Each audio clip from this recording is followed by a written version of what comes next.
Hola, ¿qué tal? Soy Fernando Villalón para iniciar este nuevo programa que se llama Pasión por la Historia. En este día tenemos la presencia del doctor Jaime Pérez Guajardo, director del Instituto Regina Apostolorum, para que nos hable de teología prehispánica. Bienvenido, Jaime. Muchas gracias por estar aquí. Gusto. Muchas gracias por la invitación. Pues a ver, háblanos de la teología prehispánica, que es parte de este país, es parte de lo que nos lleva en toda nuestra espiritualidad. Por favor. Bueno, hay que dar alguna introducción, una visión general desde el nombre. Tenemos que hablar de una teología natural. Estamos hablando de un pensamiento originario. Las culturas originarias son muy pocas en el mundo. Se refiere a culturas que no han tenido influencia de ninguna otra. Es el desarrollo del pensamiento hasta llegar a pensar en la divinidad de alguna manera. Y lo vamos a hacer refiriéndonos a Mesoamérica. Mesoamérica tiene muchos elementos que la constituyen, pero el pensamiento es homogéneo, referencial de una comunidad con otra, e incluso el término de prehispánico queda un poquito fuera de contexto, porque la Mesoamérica contemporánea sigue teniendo referentes muy similares o los mismos a las culturas que pudieron haber sido del siglo XIII, del siglo XII, el pensamiento que fue desarrollándose. Por ejemplo, un Nezahualcóyotl que habla de Palnemohuani, aquel por quien se vive. Es una abstracción muy clara, precisa, del origen de la vida. Perdón, sí. O sea, lo que me estás diciendo es que es el mismo pensamiento casi para los mayas, para los olmecas, para todas estas culturas, y que no solamente es el territorio de México, sino es más grande. Sí, porque tenemos un vicio de pensar en marcas, ¿no? Okay. Pensamos en logotipos, marcas y grupos cerrados. Entonces, si pensamos que es de determinada marca comercial, claro, no es de otra y sus colores son distintos. Pueden variar. En el pensamiento mesoamericano sí se incluye los referentes de un desarrollo del pensamiento, de una cosmología, de una antropología común, que puede venir desde Nicaragua, quien dice que el nombre de Nicaragua viene de Nicananahuac, hasta aquí la náhuac, ¿no? Aquí llegó la náhuac, el valle de la náhuac. Hubo una relación constante de los nahuatlacos, de los nahuatlatos, de la cultura náhuatl. Vamos a ver cómo la lengua tiene mucho que ver con el pensamiento. Náhuatl con maya había una combinación muy común, y la influencia maya con las tribus nahuas o las tribus sedentarias previas al descenso de los nahuas también, pero su pensamiento tiene componentes de referencia común, parten de una experiencia directa con la naturaleza, el contacto con la naturaleza. Aquí el eje central va a ser el sol. Sí. Volviendo a lo que me decías, aquel porque se veía, es un concepto hermosísimo. Te interrumpí. Sí. ¿Por qué planteaste esto al principio? Pero justo me interrumpiste en el momento adecuado, porque dije el sol, ¿no? Okay. Se centra en el sol. Pensar que hay una fuente de vida, una fuente de calor, una fuente de luz, nos va a hacer referencia a la vida vegetal, a la vida humana, a la vida animal. Nos va a hacer referencia al pensamiento, a la idea. La idea es luz y hay un referente de la luz.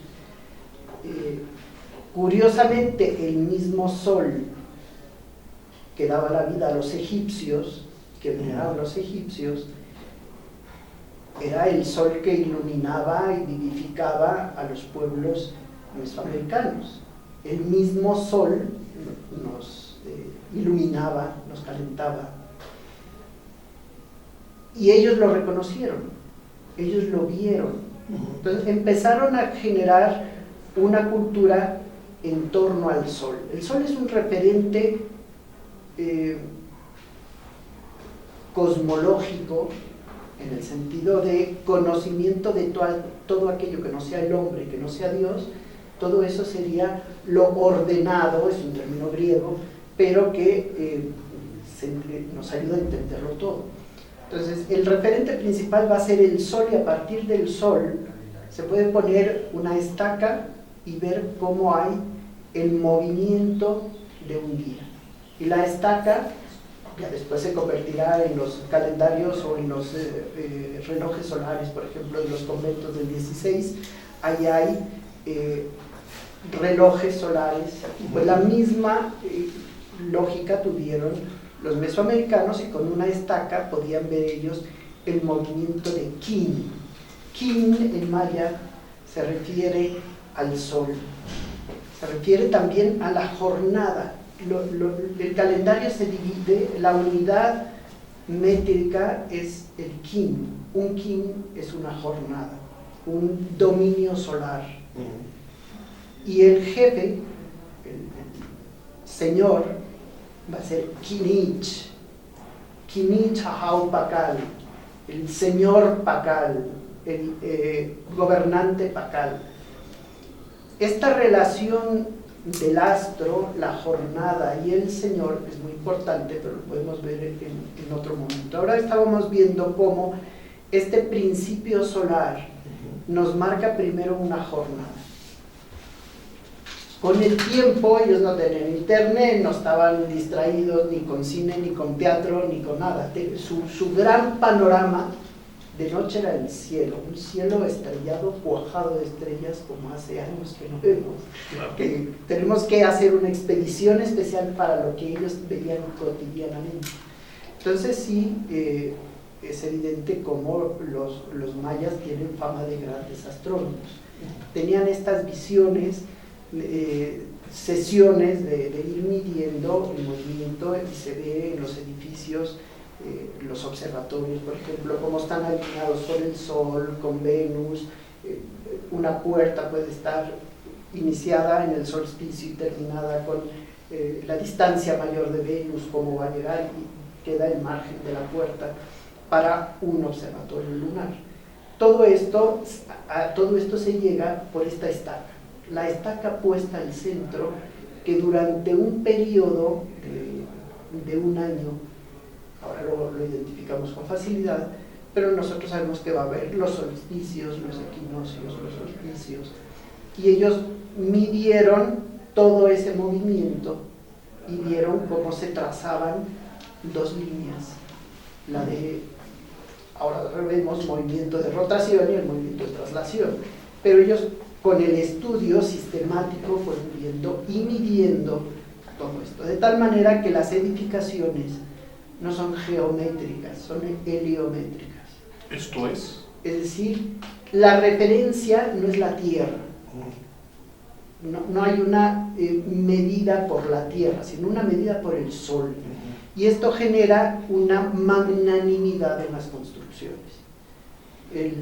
No estoy midiendo las cosas de una manera utilitaria humana, sino... No a mi escala. No a mi escala, no es una escala humana, no es una escala del globo terrestre. La escala que se hace es en proporción al Sol. Entonces la magnanimidad de las obras que vemos, el periodo que se va a hacer, y por qué los tiempos, y por qué los ritmos, y por qué 52 años, no es capricho, no es superstición, no es algo al azar, es algo de conocimiento positivo, donde el alcance de la mente se va alimentando con la relación con lo que encontraban, el jaguar, el águila, el sol, y por eso el sol mismo en el cenit va a tener lo que posteriormente llamaron el nahual, el espíritu del sol, que es el águila en el cenit, y tiende a bajar, entra por la cueva, entra al inframundo, y en el inframundo es jaguar. En el nadir, el sol es jaguar. Los dos animales, el de tierra, que es fuerte, es el jaguar, sin embargo se reviste de estrellas. Las manchas del jaguar son estrellas. Y el águila, todo lo que tenga plumas, y por eso va a ser algo valioso, el ave más fuerte, más digna, con mayor autoridad, pues es el águila real, claro, que es un animal endémico de Mesoamérica. En la zona maya estaría más cercano, también tomaron para el sol las guacamayas o el quetzal. Estamos hablando ya de plumas y de plumas de diverso color, ¿no? Aquí los colores van a tener una importancia grande. Cuando ya partimos con estas líneas, hemos hecho 4 cuadrantes, posteriormente le van a llamar rumbos, 4 rumbos, ya tuvimos la estaca central, entonces ya se puede vestir de poesía.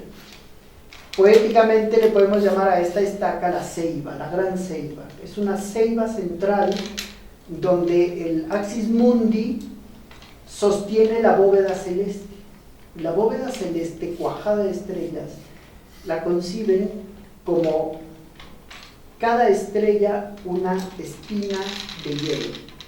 Esta espina de hielo provoca el frío por la noche. El sol es el calor y las estrellas son frías. La luna es fría. Todas estas espinas de hielo, en náhuatl sería Huitznahuac. Así como todo rodeado de agua es Adnáhuac, todo rodeado de espinas es Huitznahuac. Los españoles que no podían pronunciar, pues lo decían biznaga, ¿no?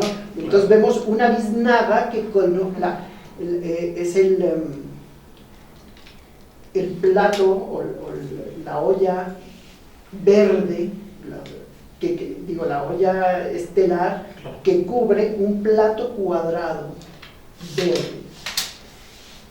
Esta zona terrestre la conciben como un cocodrilo, una tortuga, flotando en las aguas. Por eso es Adnáhuac, todo rodeado de agua. Es muy aplicable a todo rodeado de agua, sería el nombre correcto del continente. Por ejemplo, el continente americano se podría llamar correctamente Anáhuac. Un niño antes de nacer es Anáhuac, porque está todo rodeado de agua. Y ese es la fuente principal de vida. Tiene sus 4 patas, dice Popol Vuh. Terminados sus 4 ángulos, terminados sus 4 lados. Ese es el génesis de la creación en el Popol Vuh. Estos 4 lados y 4 ángulos son las extremidades del cocodrilo, las 4 patas. Va a tener una boca inmensa capaz de tragarse al sol.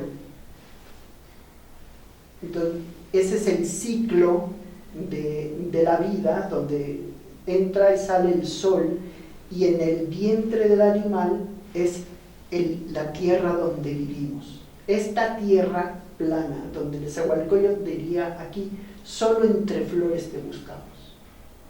Ahí, para la sabiduría, para el conocimiento de la verdad, vamos a tener que buscar los 3 niveles.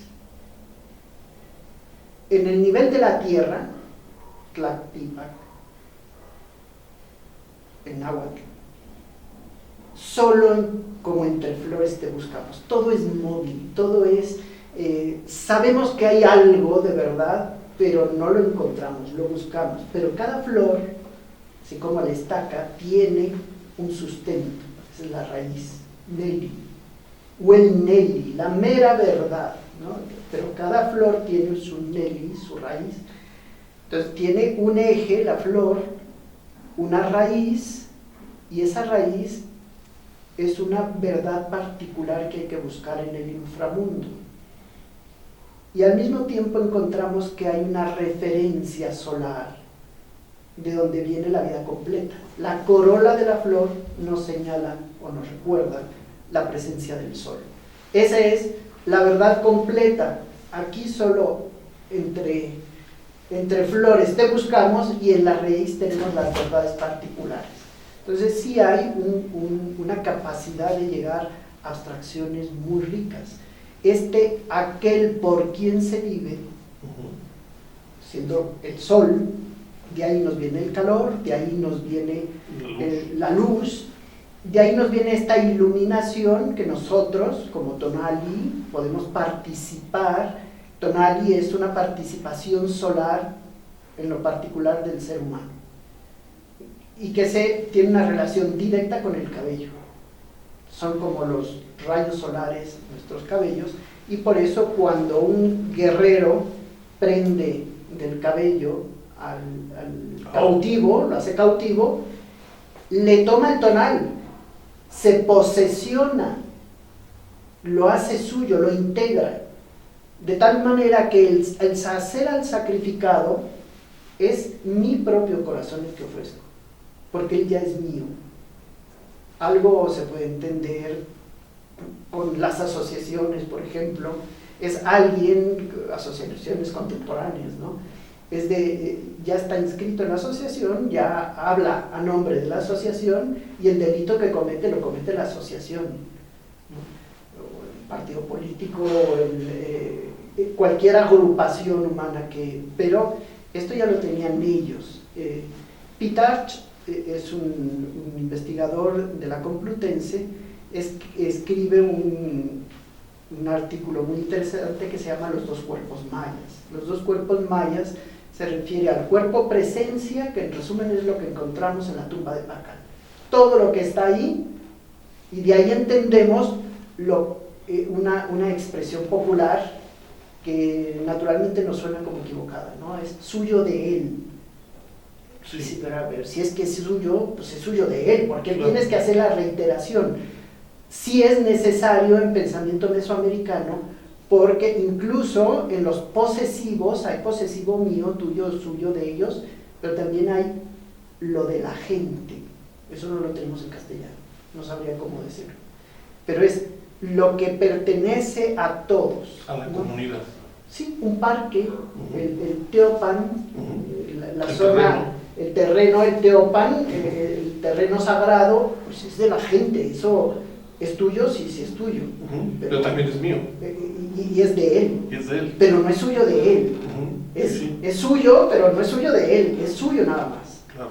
Es mío, pero no mío de mí, ¿no? Es mío de mi comunidad. Claro. ¿No? Entonces esa expresión nos hace ver cómo si hiciéramos un psicoanálisis antropológico al mesoamericano, no llegaríamos, diría con Freud, al yo, llegaríamos al nosotros. El pensamiento es un pensamiento común, claro, común, sin pérdida de identidad. Ya decíamos, está lo suyo de él, ese cuerpo presencia en la tumba de Pacal, que es los atributos propios, su tamaño, los huesos. Tuvimos una experiencia en la Sierra de Puebla que nos decían, aquí tenemos el cementerio, es un pueblo muy antiguo, donde hemos hecho la cancha de básquetbol, pero encontramos huesos que no son de los de nosotros, porque eran fémures muy largos. Ahí se ve, hay que estudiarlo más, pero es muy probablemente que sí hubo los que les daban en custodia a los indios eran los... ¿Una encomienda? Un encomendero, un encomendero auténtico, se fue a vivir con sus indios, se murió ahí lo enterraron entre ellos, y luego aparecen los documentos 1711, 1712, donde él participa en la defensa de la gente. Bueno, esa presencia de él sí es muy particular. Esta relación de lo humano con lo divino de las 4 regiones, nos va a hablar, y estas 4 regiones referidas al sol, ellos lo van a plasmar en la flor de 4 pétalos. Ahora, la flor de 4 pétalos está puesta en muchísimos de los templos y en muchísimas de las fachadas coloniales. Pero antes de pasar a eso, esta manera de pensar de la comunidad sigue existiendo hoy en el tequio, sigue existiendo en la comida, en muchas de nuestras actividades, hasta la estructura reconocida por los propios reyes en los terrenos comunales. Claro. Pero ¿qué nos puedes para terminar de esta situación con la parte espiritual? ¿Por qué es importante esa comunidad? El concepto, por ejemplo, de cuerpo místico. El cuerpo místico de Jesucristo somos cada uno de los bautizados. Esa es la iglesia. Comprenderlo bien, yo creo que entender bien a estas comunidades, y por eso a veces en comunidades indígenas se entiende mejor la iglesia. La participación de la naturaleza humana asumida por Jesucristo.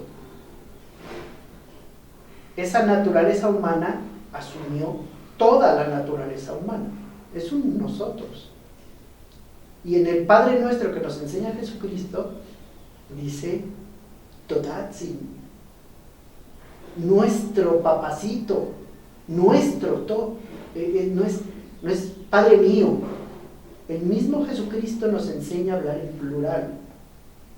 Padre Nuestro. El Padre Nuestro, Sí. Todatsin. Y si hay una expresión mesoamericana pura de religiosidad, es Todatsin Tonansin.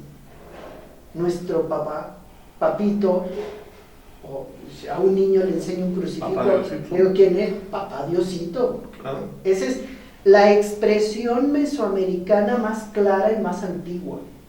Papá Diosito no es castellano, es un trasvase del náhuatl. Es pensamiento Es náhuatl. pensamiento náhuatl en lengua castellana. Pues mil gracias, Jaime, te agradecemos. Tendremos que seguir en otro programa más, pero ha sido una gran introducción. Muchísimas gracias a todos ustedes.